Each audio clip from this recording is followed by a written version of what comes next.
Praise the Lord. Greetings to you all in the name of our Lord and Savior Jesus Christ. Today's Bible verse, the book of Isaiah, chapter 50, verse 7. Their insults cannot hurt me because the sovereign Lord gives me help. I brace myself to endure them. I know that I will not be disgraced. ಈ ದಿನದ ದೇವರ ವಾಕ್ಯ ಯೆಶಾಯನ ಪ್ರವಾದನೆಯ ಗ್ರಂಥ 50ನೇ ಅಧ್ಯಾಯ 7ನೇ ವಚನ. ಕರ್ತನಾದ ಯೆಹೋವನು ನನಗೆ ಸಹಾಯ ಮಾಡುವನು, ಆದ ಕಾರಣ ನಾನು ನಾಚಿಕೆಯಿಂದ ಕೊರಗಲಿಲ್ಲ. ನನ್ನ ಮುಖವನ್ನು ಕಗ್ಗಲ್ಲಿನಂತೆ ಗಟ್ಟಿ ಮಾಡಿಕೊಂಡಿದ್ದೇನೆ, ಆಶಾಭಂಗ ಪಡಲಾರೆನೆಂದು ನನಗೆ ಗೊತ್ತು.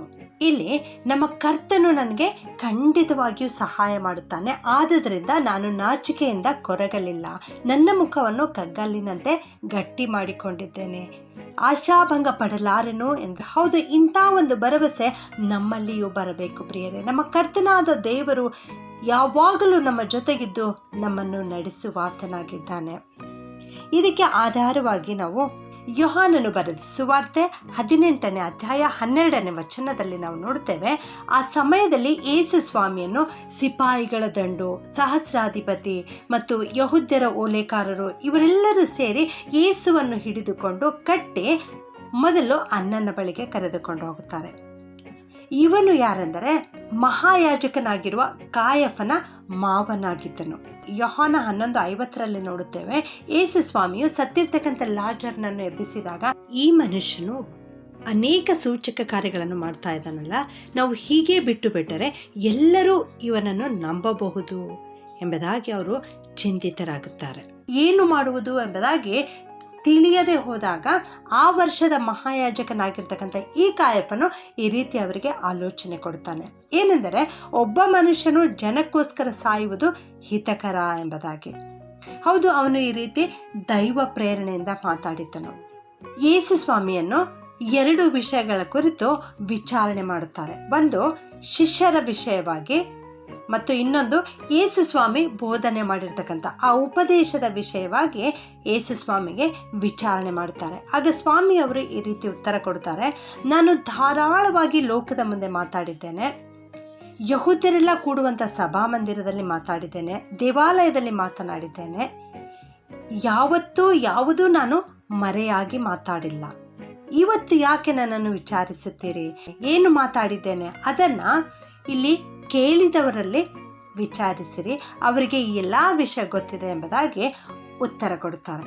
ಆಗ ಆ ಓಲೆಕಾರರಲ್ಲಿ ಒಬ್ಬನು, ಮಹಾಯಾಜಕನಿಗೆ ಈ ರೀತಿ ಉತ್ತರ ಕೊಡ್ತೀಯಾ ಎಂದು ಹೇಳಿ ನಮ್ಮ ಯೇಸು ಸ್ವಾಮಿಯ ಕೆನ್ನೆಗೆ ಏಟು ಹಾಕುತ್ತಾನೆ. ಆಗ ಸ್ವಾಮಿಯವರು ಅವನಿಗೆ, ನಾನು ಮಾತಾಡಿದರಲ್ಲಿ ಏನಾದರೂ ದೋಷವಿದ್ದರೆ ನನ್ನ ದೋಷ ಇಂಥದ್ದು ಎಂಬುದಾಗಿ ಸಾಕ್ಷಿ ಹೇಳು. ನಾನು ಮಾತಾಡಿದ್ದು ಸರಿಯಾಗಿದ್ದರೆ ಯಾಕೆ ನನ್ನನ್ನು ಹೊಡೆಯುತ್ತಿ ಎಂಬುದಾಗಿ ಕೇಳುತ್ತಾರೆ. ಹೌದು, ಇಡೀ ಲೋಕಕ್ಕೆ ಬೋಧನೆ ಮಾಡ್ತಕ್ಕಂಥ ಯೇಸು ಸ್ವಾಮಿಯ ಕುರಿತು ಅವರು ಇಲ್ಲಿ ಪ್ರಶ್ನೆ ಮಾಡ್ತಾ ಇದ್ದಾರೆ, ನೀನು ಏನು ಬೋಧಿಸಿದ್ದಿ ಎಂಬುದಾಗಿ ಮತ್ತು ನಿನ್ನ ಶಿಷ್ಯರು ಯಾರು ಎಂಬುದಾಗಿ ಅನ್ನನ್ನು ವಿಚಾರಣೆ ಮಾಡುತ್ತಾನೆ. ಆದರೆ ನಮ್ಮ ಯೇಸು ಸ್ವಾಮಿ ಸರಿಯಾದ ರೀತಿಯಲ್ಲಿ ಉತ್ತರ ಕೊಡುತ್ತಾರೆ. ಆ ರೀತಿ ಯೇಸು ಸ್ವಾಮಿ ಪ್ರತ್ಯುತ್ತರವನ್ನು ಕೊಟ್ಟದ್ದನ್ನು ಆ ಅನ್ನನ್ನು ಕೇಳಿಸಿಕೊಂಡು ಬಹಳವಾಗಿ ದಿಗಿಲು ಪಡುತ್ತಾನೆ. ಯೋಹಾನ 7:46 ನಾವು ನೋಡ್ತೇವೆ, ಪರ್ಣಶಾಲೆಗಳ ಜಾತ್ರೆಯಲ್ಲಿ ಯೇಸು ಸ್ವಾಮಿ ಮಾತನಾಡಿದಾಗ ಆ ಓಲೆಕಾರರೇ ಈ ರೀತಿ ಹೇಳಿದರು, ಈ ಮನುಷ್ಯನಂತೆ ಯಾವನೂ ಎಂದೂ ಮಾತಾಡಲಿಲ್ಲ ಎಂಬುದಾಗಿ. ಈ ರೀತಿ ಹೇಳಿರ್ತಕ್ಕಂಥ ಜನರು ಅಲ್ಲಿ ನಿಂತಿದ್ದರೂ ಕೂಡ ಅವರು ಸಾಕ್ಷಿ ಹೇಳುವಂಥವರಾಗಿರಲಿಲ್ಲ. ಈ ರೀತಿ ಯೇಸು ಸ್ವಾಮಿ ಅನ್ನನಿಗೆ ನ್ಯಾಯದಿಂದ ಉತ್ತರ ಕೊಟ್ಟಿದ್ದಕ್ಕೆ ಏನು ಫಲ ಬಂತು ಪ್ರಿಯರೇ? ದುಷ್ಟನು ಯೇಸು ಸ್ವಾಮಿಯ ಕೆನ್ನೆಗೆ ಪೆಟ್ಟು ಹೊಡೆದನು. ಇದೇ ಯೇಸು ಸ್ವಾಮಿಗೆ ಸಿಕ್ಕ ಫಲ. ಇದು ಮನುಷ್ಯರ ದುಸ್ವಭಾವ.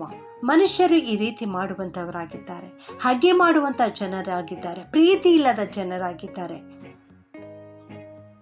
ಯೇಸು ಸ್ವಾಮಿಗೆ ಆ ಜನರಿಂದ ತಪ್ಪಿಸಿಕೊಳ್ಳಲಿಕ್ಕೆ ಸಾಧ್ಯವಾಗುತ್ತಿರಲಿಲ್ಲವಾ?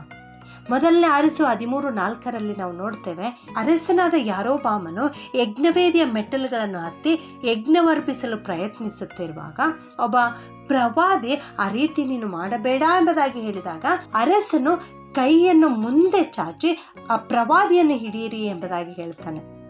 ಆದರೆ ಆ ಚಾಚಿದ ಕೈ ತಿರುಗಿ ತೆಗೆದುಕೊಳ್ಳಲಾರದಂತೆ ಮಾಡಿರ್ತಕ್ಕಂಥ ಕರ್ತನಿಗೆ ಇಂದು ಇಲ್ಲಿ ತಪ್ಪಿಸಿಕೊಳ್ಳಲಿಕ್ಕೆ ಸಾಧ್ಯವಿಲ್ಲವಾ? ಶಿಲುಬೆಯಿಂದ ಇಳಿದು ಬರಲಿಕ್ಕೆ ಸಾಧ್ಯವಿಲ್ಲವಾ? ಆ ರೀತಿಯ ಓಲೆಕಾರರು ಏಟು ಹಾಕಿದಾಗ ಅದರಿಂದ ತಪ್ಪಿಸಿಕೊಳ್ಳಲಿಕ್ಕೆ ಸಾಧ್ಯವಿಲ್ಲವಾ? ಅನ್ನನು ಯೇಸು ಸ್ವಾಮಿಯನ್ನು ಕೆಟ್ಟ ಬೋಧಕನು ಎಂಬುದಾಗಿ ತೀರ್ಪು ಕೊಡಬೇಕು ಎಂಬುದಾಗಿ ಆಲೋಚಿಸುವಾಗ ಅದರಿಂದ ತಪ್ಪಿಸಿಕೊಳ್ಳಲಿಕ್ಕೆ ಸಾಧ್ಯವಿಲ್ಲವಾ?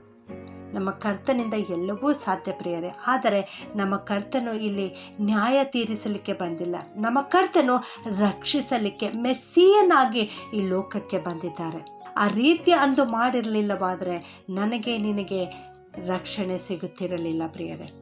ಯೇಸು ಸ್ವಾಮಿ ನ್ಯಾಯಾಧೀಶನಾಗಿ ಬರಲಿಕ್ಕಿದ್ದಾನೆ. ಆ ನ್ಯಾಯ ತೀರ್ಪಿನಿಂದ ವಿಮೋಚಿಸುವುದಕ್ಕಾಗಿ ನಮ್ಮ ಯೇಸು ಸ್ವಾಮಿ ನಮ್ಮ ಮೇಲೆ ಅಪಾರವಾದ ಪ್ರೀತಿಯನ್ನಿಟ್ಟು ಆ ರೀತಿ ಎಲ್ಲಕ್ಕೂ ತನ್ನನ್ನು ಒಪ್ಪಿಸಿಕೊಟ್ಟನು ಪ್ರಿಯರೇ. ನನ್ನ ದೇವರು, ನನ್ನ ಕರ್ತನು ನನ್ನೊಂದಿಗಿದ್ದಾನೆ, ನನ್ನ ಕರ್ತನು ನನಗೆ ಸಹಾಯ ಮಾಡುತ್ತಾನೆ ಎಂಬುದಾಗಿ ಈ ರೀತಿ ಎಲ್ಲಕ್ಕೂ ಯೇಸು ಸ್ವಾಮಿ ತನ್ನನ್ನು ಒಪ್ಪಿಸಿಕೊಟ್ಟರು.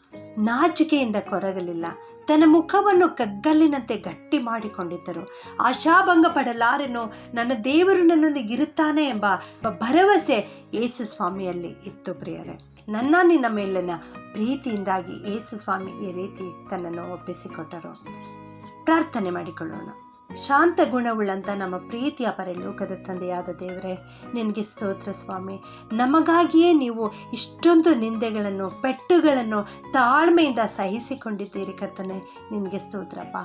ಜನರು, ಅಧಿಕಾರಿಗಳು ನಿಮ್ಮ ಮೇಲೆ ವ್ಯರ್ಥವಾದ ಮಾತುಗಳನ್ನು ಆಡಿ ಸುಳ್ಳನ್ನು ಹೊರಿಸಿದಾಗಿಯೂ ನೀವು ತಾಳ್ಮೆಯಿಂದ ಸಹಿಸಿಕೊಂಡಿದ್ದೀರಿ ಕರ್ತನೆ. ಅದಕ್ಕಾಗಿ ಸ್ತೋತ್ರ ಸ್ವಾಮಿ. ನೀವು ಸತ್ಯವಂತರಾಗಿ ಜೀವಿಸಿದ್ದೀರಿ ಸ್ವಾಮಿ. ನಿಮಗೆ ಸ್ತೋತ್ರ ಕರ್ತನೆ. ನಿಮ್ಮಂತೆ ನಾವಾಗಲಿಕ್ಕೆ ಸಹಾಯ ಮಾಡಿರಿ ಕರ್ತನೆ. ಈ ವಾಕ್ಯವನ್ನು ಕೇಳಿಸಿಕೊಡುತ್ತಿರುವ ಎಲ್ಲರನ್ನ ಆಶೀರ್ವಾದ ಮಾಡಿರಿ. ನಮ್ಮ ಜೀವಿತದಲ್ಲಿ ಹೊಸ ದಿವಸವನ್ನು ಕೂಡಿಸಿದ್ದೀರಿ ಅಪ್ಪ. ಸ್ತೋತ್ರ. ನಿಮ್ಮ ಹೊಸ ಕೃಪೆಯಿಂದ ನಮ್ಮನ್ನು ಆಶೀರ್ವಾದ ಮಾಡಿ ನಡೆಸ್ರಿ ಕರ್ತನೆ. ನಮ್ಮೆಲ್ಲರ ಜೊತೆಗಾರನು ನೀವಾಗಿದ್ದುಕೊಂಡು ನಡೆಸ್ರಿ ಕರ್ತನೆ. ಈ ಪ್ರಿಯರೆಲ್ಲರನ್ನ ನಿನ್ನ ಹಸ್ತಕ್ಕೆ ಒಪ್ಪಿಸ್ತೇನಪ್ಪ. ಅವರು ಯಾವುದಾದರೂ ಕಷ್ಟದಲ್ಲಿ, ಅನಾರೋಗ್ಯತೆಯಲ್ಲಿ, ನಿಂದೆಯಲ್ಲಿ ಸಿಲುಕಿಕೊಂಡಿರುವುದಾದರೆ ದೇವ, ಅವೆಲ್ಲವುಗಳಿಂದ ನೀನು ಅವರನ್ನು ಬಿಡಿಸಿ ಕಾಪಾಡಿ ನಡೆಸು ಕರ್ತನೆ. ಅನೇಕ ವಿದ್ಯಾರ್ಥಿಗಳು ಪರೀಕ್ಷೆ ಬರೆಯುತ್ತಾ ಇರ್ಬೋದು ದೇವ. ವರ್ಷ ಪೂರ್ತಿ ಅವರು ಓದಿದ್ದು ಜ್ಞಾಪಕಕ್ಕೆ ಬರುವಂತೆ ಸಹಾಯ ಮಾಡಿರಿ. ಉತ್ತಮ ದರ್ಜೆಯಲ್ಲಿ ಅವರು ಪಾಸಾಗಲಿಕ್ಕಾಗುವಂತೆ ಸಹಾಯ ಮಾಡಿ ನಡೆಸಬೇಕಾಗಿ ಈ ಪ್ರಾರ್ಥನೆಯನ್ನು ಯೇಸುವಿನ ಒಂದೇ ನಾಮದಲ್ಲಿ ಬೇಡುತ್ತೇನೆ ತಂದೆಯೇ. ಆಮೇಲೆ